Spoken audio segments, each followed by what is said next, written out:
ఓం శ్రీ మహాగణాధిపతయే నమ. ఓం శ్రీ గురుభ్యో నమ. ఓం నమ శివాయ. ఓం శ్రీ షిరిడి సాయినాథాయ నమ. శ్రీ మాతృసాయి బాబావారి సచ్చరిత్రలో 10వ అధ్యాయం సమర్పణ. సమర్పణ ఈ మాటకి సరియైన అర్థం చెప్పడం చాలా కష్టమైన పని. ఎందుకంటే ఎవరికి ఏమి సమర్పిస్తున్నారన్నది జవాబు లేని ప్రశ్నే అవుతుంది. ఎందుకంటే అసలు మనం పుట్టేటప్పుడు ఏమీ తీసుకుని రావడం లేదు. ప్రతిదీ మనకు భగవంతుడు ప్రసాదించినదే. మరి అలాంటప్పుడు మనం భగవంతుడికి ఇచ్చేదేముంటుంది? సాయిబాబా గురించిన ఒక విషయం బాగా ప్రచారంలో ఉంది. అదేంటంటే బాబాకు 2 రూపాయల దక్షిణ ఇవ్వాలి అన్నది. ఏమిటి 2 రూపాయల దక్షిణ? ఎందుకు ఇవ్వాలి? ఆ 2 రూపాయలు బాబా ఏం చేసుకుంటారు? వీటన్నిటికీ ఇప్పుడు సరియైన అర్థాలు తెలుసుకుందాం. బాబా ఎప్పుడూ కూడా 2 రూపాయల దక్షిణ అని అడిగింది డబ్బును గురించి కాదు.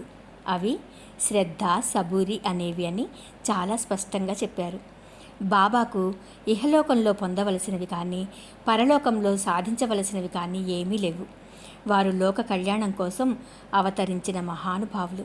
ఇంతటి కరుణామయి అవతార ప్రయోజనం ప్రజల శ్రేయస్సు అనుగ్రహించడం తప్ప మరొకటి కాదు.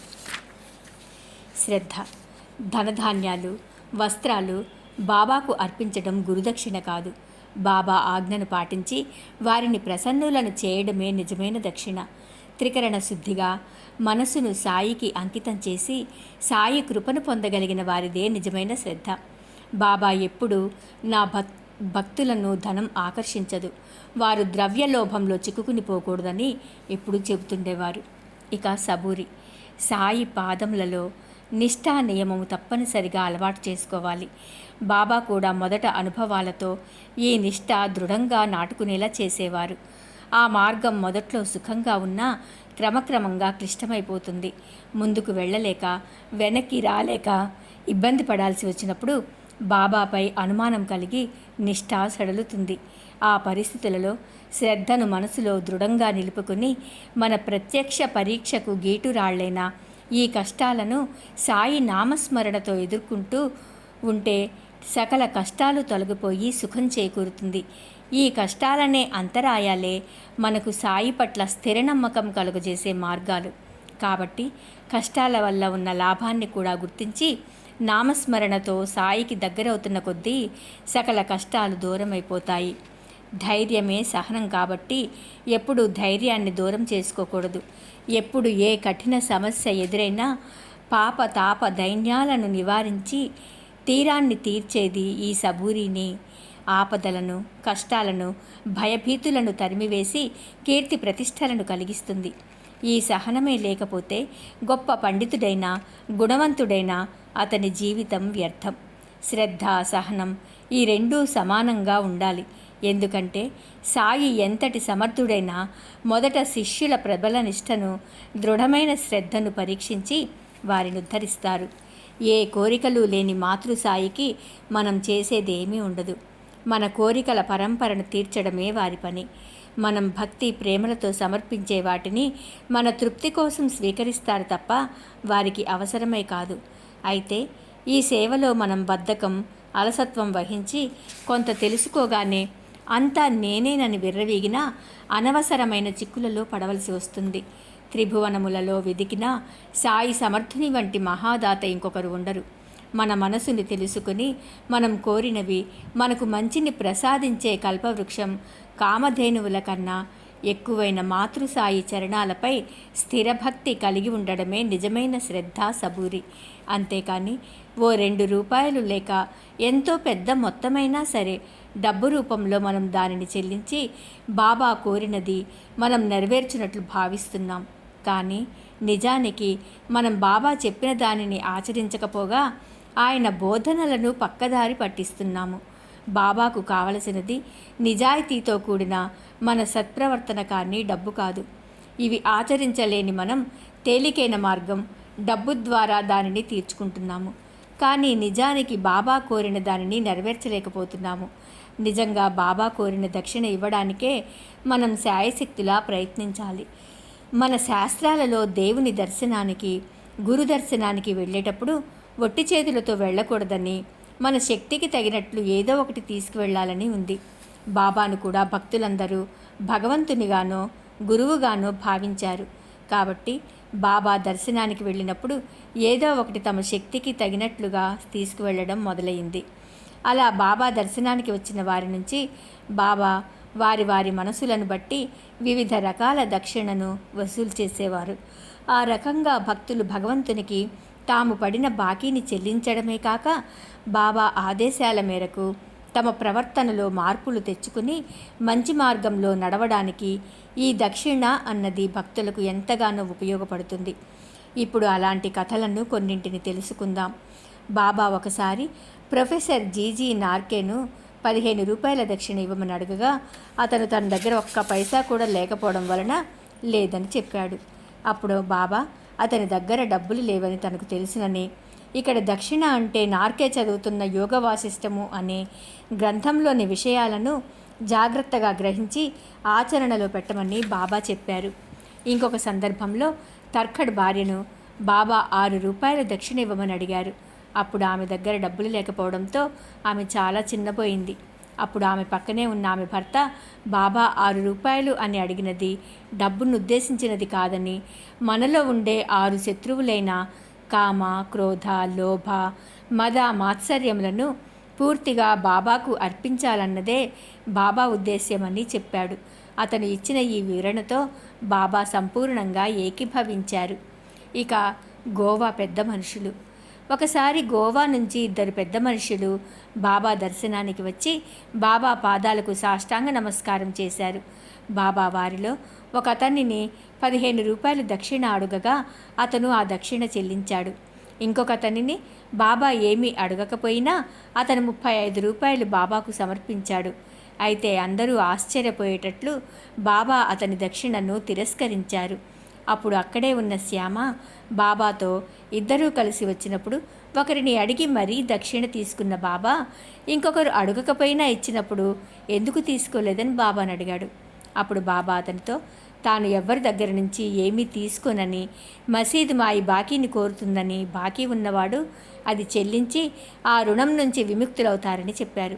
అంతేకాకుండా బాబా తనకు ఇల్లు కానీ, కుటుంబం కానీ, ఆస్తి కానీ ఏమీ లేవని, కాబట్టి ఎవ్వరి దగ్గర నుంచి తనకేమీ అక్కరలేదని చెప్పారు.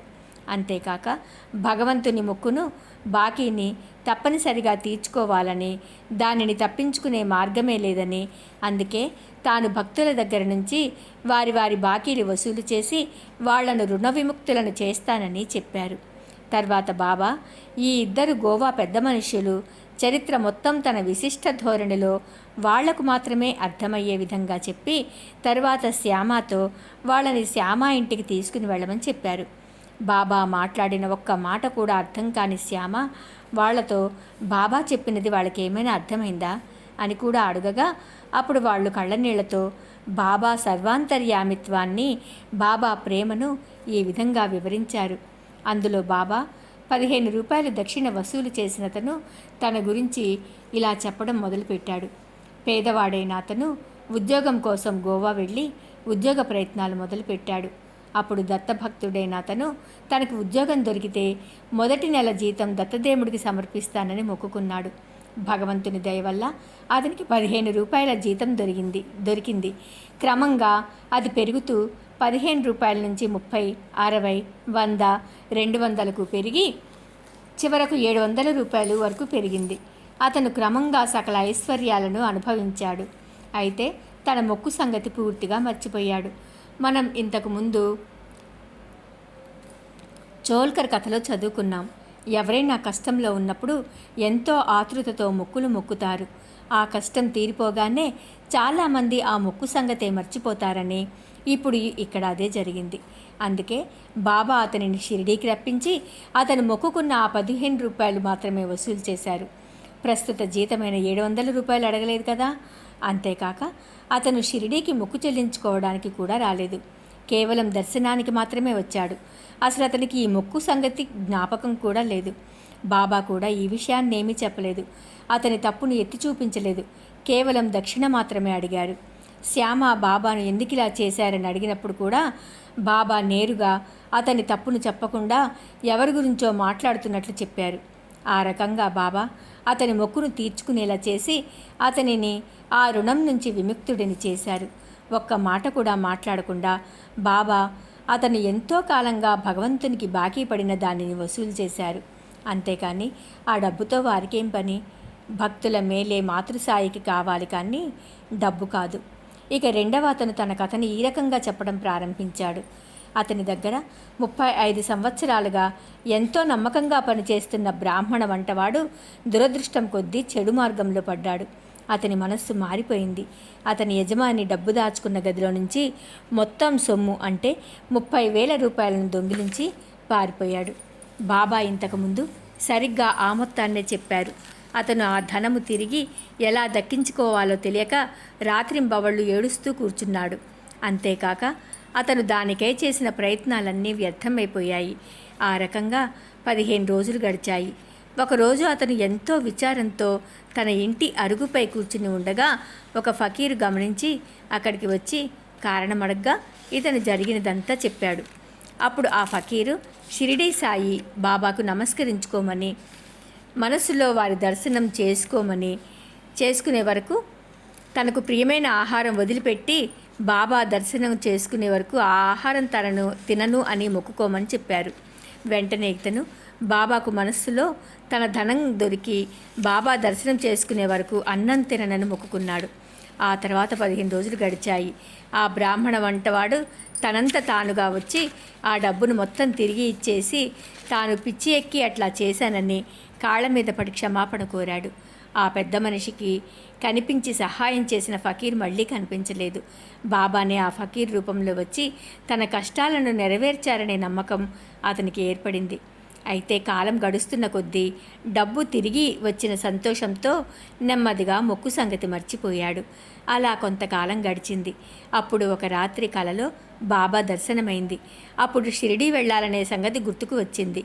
వెంటనే గోవా వెళ్ళి అక్కడి నుంచి స్టీమర్ మీద బొంబాయి వెళ్ళి అటు నుంచి షిరిడీ వెళ్ళాలని నిర్ణయించుకున్నాడు. హార్బర్ దగ్గరికి వెళ్ళేసరికి స్టీమర్లో జాగా లేకపోవడం వలన కెప్టెన్ ఒప్పుకోలేదు. కానీ ఎవరో ఒక తెలియని నౌకరు చెప్పేసరికి ఒప్పుకోవడం వలన స్టీమర్ ఎక్కి బొంబాయికి వచ్చారు. అక్కడి నుంచి రైలులో షిరిడీ చేరుకున్నారు. ఆ రకంగా అతను బాబా దర్శనం చేసుకుని తన మొక్కును తీర్చుకున్నాడు. అతని మొక్కు బాబా దర్శనం మాత్రమే, అంతేకాని డబ్బు ఇస్తానని మొక్కుకోలేదు. అందుకనే బాబా అతను 35 రూపాయల దక్షిణ ఇచ్చినా స్వీకరించలేదు. ఇప్పుడు ఇతను చెప్పిన కథ మొత్తాన్ని బాబా ఇంతకు ముందే వివరంగా చెప్పారు. అసలు ఈ కథనంతా నడిపించినది బాబానే కాబట్టి వారికి ఇందులో తెలియనిది ఏదీ లేదు కదా. ఇప్పుడు మనం ఈ కథను మొత్తం గమనిస్తే అసలు షిరిడీ సాయి ఎవరో కూడా అతనికి తెలియదు. బాబానే ఫకీరు రూపంలో అక్కడికి వెళ్ళి అతనిని మొక్కుకోమని చెప్పి అతని ధనం తిరిగి వచ్చేలా చేశారు. చివరకు అతను తన మొక్కును మర్చిపోయినా బాబానే స్వయంగా కలలో కనిపించి తన మొక్కును గుర్తు చేయించి స్టీమర్లో జాగా ఇప్పించి అతనిని షిరిడీ చేర్చి అతను మొక్కు చెల్లించుకునేలా చేశారు. ఇంతటి మాతృప్రేమను మనం ఎక్కడైనా చూడగలమా? అతని వలన పొరపాటు జరిగినా కూడా బాబా దానిని లెక్క చేయక అతనిని ఈ రకంగా ఆశీర్వదించారు. అటువంటి మాతృమూర్తికి ధనంతో అవసరం లేదు. ఈ కథంతా చెప్పిన ఆ పెద్ద మనుషులు శ్యామతో బాబా తన ప్రేమతో వారిని ఇక్కడికి రప్పించి తమకు మేలు చేశారని, ఆ రకంగా తన సర్వశక్తిమత్వమును నిరూపించారని చెప్పారు. అంతేకాక వాళ్ళు కన్నీళ్లతో శ్యామతో షిరిడీ ప్రజల పుణ్యము ఎంత గొప్పదో చెప్పారు. షిరిడీ ప్రజల పుణ్యమే బాబాను షిరిడీ వచ్చేలా చేసిందని, బాబా వారితో నిత్యము ఆడి పాడి మాట్లాడి ఎన్నో సంవత్సరాలుగా కలిసి జీవిస్తూ ఉండడం వల్ల వారు బాబా లీలలను అనుభవిస్తున్నారని చెప్పారు. కేవలం ఒక్కసారి దర్శనంతోనే ఇంతగా పులకరిస్తున్న తాము నిత్యం బాబా దర్శన భాగ్యం పొందిన షిరిడీ ప్రజల పుణ్యఫలానికి మనస్ఫూర్తిగా ఆనందించి షిరిడీ విడిచి వెళ్ళారు. కాబట్టి బాబా ఎప్పుడూ చెప్పినట్లుగానే భక్తుల క్షేమమే ఎల్లప్పుడూ బాబా కోరేది, అంతేకాని దక్షిణ కాదు. ఇప్పటి వరకు బాబా భక్తులు మొక్కిన మొక్కులు మర్చిపోతే దానిని వసూలు చేయడం గురించి తెలుసుకున్నాం. ఇక ఇప్పుడు ఒక భక్తుడు నోటితో దక్షిణ గురించి మాట్లాడి దానిని చెల్లించకపోతే నిలబెట్టి మరీ వసూలు చేసిన చమత్కార కథను తెలుసుకుందాం. అప్పాసాహెబ్ కులకర్ణి 1917 సంవత్సరంలో అప్పాసాహెబ్ కులకర్ణి అనే అతను తన ఇంట్లో ఉన్న బాబా ఫోటోను నిత్యము భక్తి శ్రద్ధలతో పూజిస్తూ బాబాను ప్రత్యక్షంగా దర్శించుకోవాలని ఎంతో తహతహలాడేవాడు. ఒకసారి కులకర్ణి ఒక వారం రోజుల పని మీద వేరొక ఊరు వెళ్ళవలసి వచ్చింది. అతను లేనప్పుడు అతని ఇంటికి మధ్యాహ్నం 12 గంటలకు ఒక ఫకీరు వచ్చారు. ఆయన ముఖానికి, ఫోటోలో ఉన్న బాబా ముఖానికి చాలా దగ్గర పోలికలున్నట్లు కులకర్ణి భార్య బిడ్డలు గమనించి వారు ఆ ఫకీర్ను షిరిడీ సాయిబాబా గారా అని అడిగారు. అప్పుడు ఆ ఫకీరు తాను భగవంతుని సేవకుడినని, వారి ఆజ్ఞ ప్రకారం వీళ్ళ యోగక్షేమాలు కనుక్కోవడానికి వచ్చానని చెప్పారు. అలా చెప్తూనే ఆ ఫకీరు దక్షిణాడుగగా కులకర్ణి భార్య ₹1 దక్షిణ సమర్పించింది. అప్పుడు ఆ ఫకీరు చిన్న పొట్లంలో ఊదినిచ్చి దానిని పూజలో బాబా ఫోటోతో పాటు ఉంచుకుని పూజించుకోమని చెప్పి వెళ్ళిపోయారు. ఇక ఇప్పుడు అసలు చమత్కారం ప్రారంభమవుతోంది. వారం రోజుల వరకు ఊరుకు రాననుకున్న కులకర్ణి ఊరిలో ఉండగా అతని గుర్రం జబ్బు పడేసరికి తప్పనిసరిగా తన ప్రయాణం మానుకొని తిరిగి తన ఊరుకు ఈ ఫకీరు వచ్చి వెళ్ళిన సాయంకాలానికే తిరిగి వచ్చాడు. రాగానే తన భార్య మధ్యాహ్నం ఫకీర్ రావడం, ఊది ఇవ్వడం, తాను దక్షిణ సమర్పించుకోవడం అన్నీ వివరంగా చెప్పింది.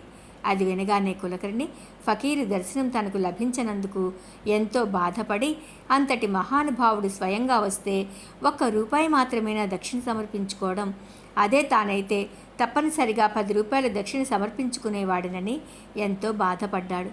వెంటనే ఇంటి నుంచి బయలుదేరి ఆ ఫకీరును వెదికి దర్శించుకోవాలని వెళ్ళి మసీదులోనూ ఇంకా అనేక చోట్ల ఆ ఫకీరు కోసం వెతకటం ప్రారంభించాడు.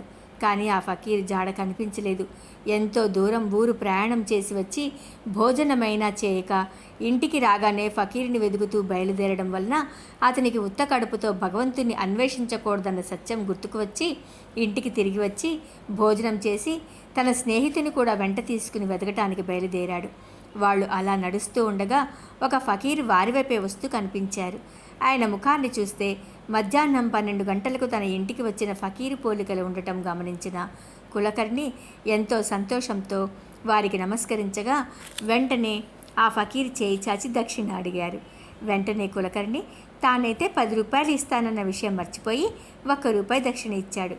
అది చూసి ఫకీరు ఇంకా దక్షిణ కావాలనగా కులకర్ణి ఇంకో ₹2 ఇచ్చాడు. ఫకీరు సంతృప్తి చెందక ఇంకా కావాలనేసరికి కులకర్ణి దగ్గర ఆ డబ్బు లేకపోవడంతో తనతో వచ్చిన స్నేహితుని దగ్గర నుంచి ₹3 తీసుకుని ఇచ్చాడు.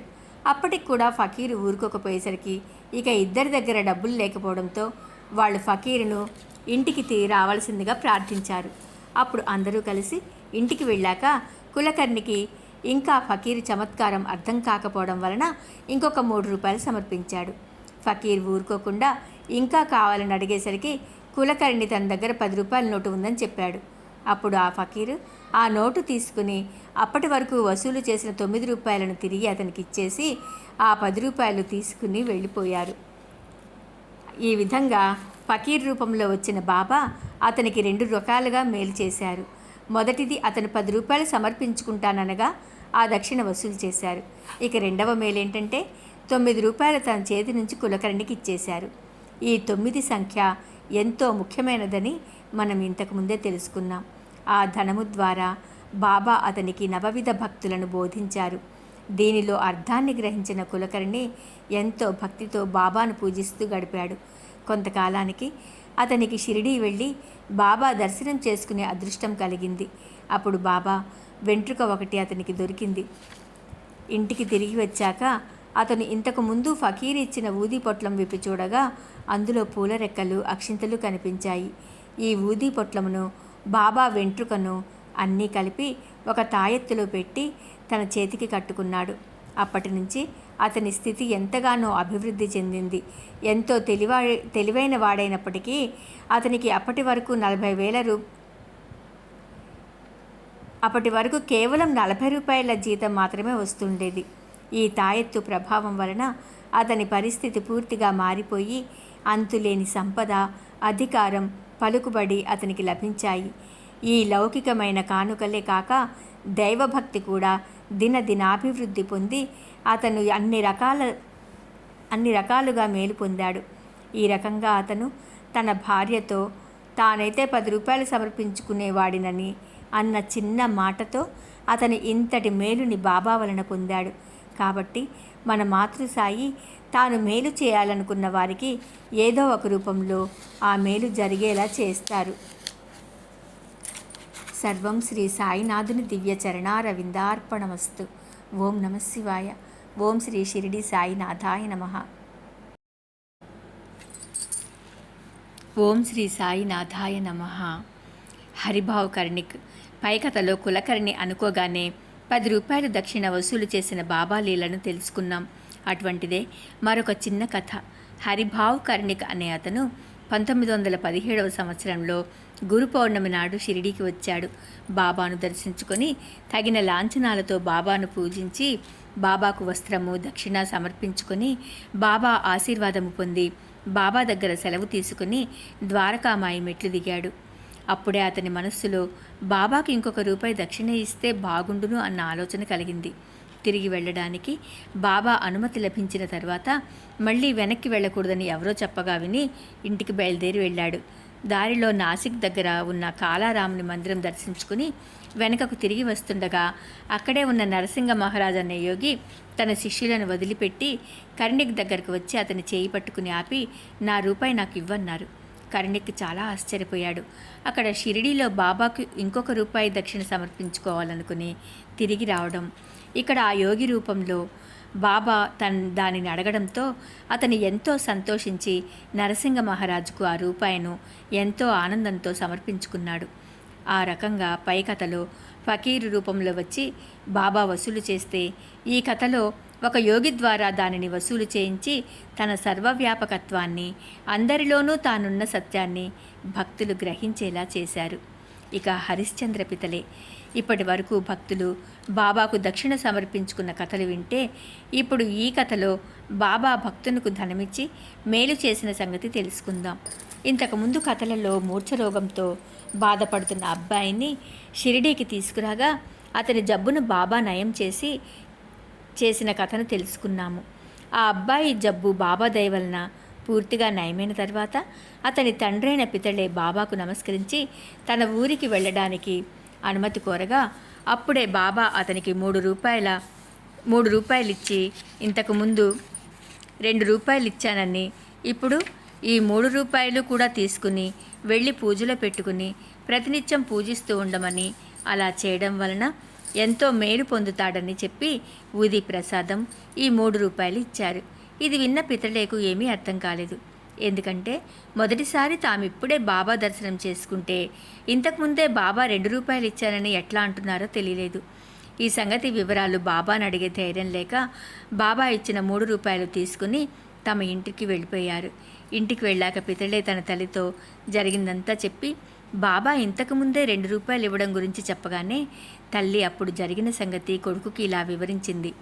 పితళే చిన్నతనంలో అతని తండ్రి అతనిని అక్కల్కోట మహారాజు దర్శనానికి తీసుకువెళ్ళినప్పుడు అక్కల్కోట మహారాజు వాళ్లకు 2 రూపాయలు ఇచ్చి వాటిని పూజలో పెట్టి ప్రతినిత్యము పూజించమని చెప్పారు. అలా పితళే తండ్రి తాను చనిపోయే వరకు ఆ 2 రూపాయలు ప్రతినిత్యం పూజిస్తూ వచ్చాడు. కొంతకాలానికి అందరూ వాటి గురించి మర్చిపోగా ఇంతకాలానికి బాబా వాళ్లకు ఆ సంగతి గుర్తుకు తెచ్చి వారి కష్టాలను తప్పించారు. వాళ్ళు మళ్ళీ పూజ ప్రారంభించడానికి 3 రూపాయలు ఇచ్చి పంపించారు. ఈ రకంగా బాబా అక్కలకోట మహారాజుకు తనకు భేదం లేదని చెప్పడమే కాక వాళ్ళు వదిలిన పూజను తిరిగి ప్రారంభింపచేసి వారి కుటుంబాన్ని కష్టాల నుంచి తప్పించారు. ఆ రకంగా బాబా భక్తుల నుంచి దక్షిణ వసూలు చేసినా లేక భక్తులకు ధనాన్నిచ్చినా ఏదైనా వారి మేలుకే. అందుకే ఎప్పుడూ బాబా చెప్పేది ఒకటే, తాను ఎవరి దగ్గర నుంచైనా 1 రూపాయి దక్షిణ తీసుకుంటే వారికి దానికి 10 రెట్లు ఎక్కువ ఇవ్వవలసి ఉంటుంది. అంతేకాక అసలు బాబా అందరి దగ్గర నుంచి దక్షిణ వసూలు చేయరని, భగవంతునికి ఎవరైతే బాకీ పడ్డారో వాళ్ళు ఆ బాకీ తీర్చుకునేందుకు మాత్రమే వారి దగ్గర దక్షిణ వసూలు చేశారని ప్రతి కథ ద్వారా మనం తెలుసుకున్నాము. నిజానికి ధనం ద్వారానే ధర్మం వలన జ్ఞానం లభిస్తాయి. కాబట్టి మన పెద్దలు దానం చేయమని చెప్పేవారు. అంతేకాని స్వార్థపరమైన లౌకిక కోరికలు తీర్చుకోవడానికి జీవితాంతం పైసా కూడబెట్టేవారు జీవితంలో పొందిన సుఖమేముంటుంది, సంపాదించిన పుణ్యమేముంటుంది? దానం చేయడం అంటే ప్రస్తుతం విత్తనం నాటడం వంటిది. అది ముందు ముందు మనకు గొప్ప పంటను, ఫలాన్ని ఇస్తుంది. ఇంతకు ముందు జన్మలో మనం దాచుకున్న పుణ్యమే మనని జన్మలో కాపాడుతుంది. కాబట్టి మనం ధనం పొందాలంటే ప్రస్తుతం దానిని ఇతరులకు దానం చేయడమే సరి అయిన పద్ధతి. దీనివలన మనం ఎంతో లాభం పొందుతాము. మనం ఎవరికైనా ₹1 దానం చేస్తే దానివలన వాళ్ళ తాత్కాలికమైన అవసరం తీరుతుంది, కానీ దానివల్ల మనకు శాశ్వతమైన పుణ్యం లభిస్తుంది. ఆ రకంగా మనం దానం చేయడం వల్ల వాళ్ళకి మనం సాయం చేసినట్లు కనిపిస్తుంది, కానీ నిజానికి దానివలన మేలు పొందుతున్నది మనమే. కాబట్టి మనం ఎప్పుడూ మనకు శాశ్వతమైన పుణ్యం పొందే అవకాశం ఇచ్చిన ఆ దానం స్వీకరించిన వాళ్లకు రుణపడి ఉన్నాము. ఈ భావనతో మనం చేసే ప్రతి పైసా దానం మనకెంతో మేలు చేకూరుస్తుంది. ఈ విషయాన్నే బాబా అనేక రకాలుగా సందర్భాన్ని బట్టి భక్తులకు బోధిస్తూ వచ్చి వాళ్ళు పుణ్యం సంపాదించుకునే అవకాశాన్ని ఇవ్వడమే కాక వారికి సద్బుద్ధి, వైరాగ్య భావనలు కూడా కలిగేలా చేశారు. అప్పుడు శరీరంతో ఉన్న బాబా ఏ రకంగా భక్తుల నుంచి దక్షిణ వసూలు చేసి వారికి మేలు చేశారో తెలుసుకున్నాం. అయితే బాబా సమాధి చెందినప్పటికీ బాబా శరీరంతో ఉండగా బోధించిన దానిని మనం తూచా తప్పకుండా ఆచరిస్తే బాబా మనను కూడా ఆనాటి భక్తులను కాపాడి మేలు చేసినట్లే నేటికి ఇక ఏనాటికి కాపాడుతారని గ్రహించాలి. ఈ నిజాన్ని గ్రహించి దీనిని సరియైన మార్గంలో అవలంబించడమే మనం నిజంగా బాబాకు సమర్పించుకోవలసిన దక్షిణ. త్వమేవ సర్వం మమదేవ దేవ. 10వ అధ్యాయం సంపూర్ణం. సర్వం శ్రీ సాయినాథుని దివ్య చరణారవిందార్పణమస్తు. ఓం నమః శివాయ.